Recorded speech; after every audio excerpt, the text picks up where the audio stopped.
Fortnite vient de dépasser 200 millions de joueurs, alors qu'ils en avaient que 100 millions il y a 2 mois. Absolument tout le monde y joue, que ce soit ta sœur, ta grand-mère, ton chien ou ton boss, personne n'y coupe. Mais alors comment ils ont fait pour atteindre ce succès ? Alors pour la grande majorité des joueurs, et moi je m'inclus dedans, Fortnite c'est juste un jeu un peu sympa avec des décors en cartoon, auquel on va essayer de jouer de temps en temps en étant quand même plutôt mauvais. Ouais, ça aussi je m'inclus dedans. Et le jeu il paraît assez anodin à première vue. On pourrait se dire que les créateurs ont juste eu un énorme coup de bol que ça plaise autant. Et ça, ce serait se mettre le doigt dans l'œil jusqu'au coude. Parce que Fortnite ça existait depuis quelques années avant de devenir le phénomène que c'est actuellement. Ils ont juste réussi à atteindre la recette parfaite qui déclenche tout simplement une quête irrésistible de victoire. Et cette quête ils l'ont créée avec une recette qui est assez simple, mais qu'ils ont su maîtriser dans les moindres détails pour la rendre la plus attractive possible. Et cette recette, c'est perdre de peu et gagner de beaucoup. Et les premiers à avoir trouvé cette recette, en fait, c'est Candy Crush. C'est un jeu qui est devenu complètement incontournable sur mobile, et le monde entier y joue pour une seule bonne raison, c'est que quand on perd, bah on n'était pas loin de gagner. Et par contre, quand on gagne plein de points. Et donc vu qu'on perd jamais de beaucoup, bah on va refaire un petit niveau, parce que la prochaine fois je l'aurai. Et quand tu gagnes, vu que tu gagnes beaucoup, bah autant faire le niveau d'après. Parce que bon, en fait, il était facile ce niveau. Bref, tu vois le truc. Et donc Fortnite, ils ont pris cette même recette et ils l'ont poussée à son paroxysme. Parce que quand tu te fais tuer, la première chose que tu vois, c'est la barre de vie de ton adversaire qui t'a tué. Et en fait, sur Fortnite, c'est assez facile de se faire tuer. Donc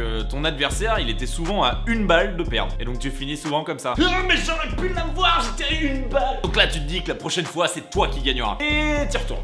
Et la deuxième chose qui fait que t'y retournes tout le temps, c'est que la carte du jeu, elle est énorme. Et donc, vu que tu croises pas grand monde, bah tu peux être à une balle près de finir soit 97ème sur 100, soit 15ème. Parce que si t'arrives à tuer ce gars là qui avait plus que 10 de vie, en fait, pendant 5 à 10 minutes derrière, tu peux croiser personne. Et pendant ce temps-là, en fait, tu montes dans les scores. Bon, après, par contre, quand t'arrives dans le top 10, là, en général, faut savoir jouer, quoi. Et le dernier bout de la recette, qu'on peut même appeler une œuvre d'art, c'est qu'en fait, le jeu, il est aléatoire. Déjà, au niveau des armes et des coffres que tu peux ramasser, ça permet tout simplement à des débutants d'arriver, de trouver la meilleure arme du jeu, et donc d'arriver à faire 1 ou 2 kills alors qu'ils ont jamais joué de leur vie. Et forcément, ils vont se dire qu'ils sont pas mauvais, et ils vont continuer de jouer. Et la deuxième chose, c'est le côté aléatoire des tirs, tout simplement. En fait, les armes dans Fortnite, elles visent pas droit. Elles ont jusqu'à 30% de variation, et c'est pas parce que tu vises bien la tête de quelqu'un que tu vas lui tirer dessus. Et ça encore, ça permet aux débutants de réussir à gagner des duels face à des gens vachement plus expérimentés. Et donc d'en parler à leurs potes qui vont essayer aussi, etc. Ça fait boule de neige et il y a des débutants partout dans le jeu, quoi. Parce qu'en fait, sans cet aspect aléatoire, les meilleurs joueurs ils gagneraient toujours, les débutants ils perdraient toujours, et donc ils seraient frustrés, ils en parleraient pas à leurs potes, et au final il y aurait beaucoup moins de monde sur le jeu. Donc bon, si tu veux développer le prochain Fortnite, la recette elle est toute prête. En gros, tu mets de l'aléatoire dans ton jeu, ça va ramener plein de débutants qui croient qu'ils ont une chance, et les gros joueurs ils sont un peu frustrés du côté aléatoire, mais ils sont quand même contents d'avoir plein de débutants pour taper dessus. Donc bon, tout le monde gagne. Allez, oublie pas de liker la vidéo et de t'abonner, et moi je me sens plutôt dans un bon jour là, je vais aller me frotter à Ninja. Pas plus.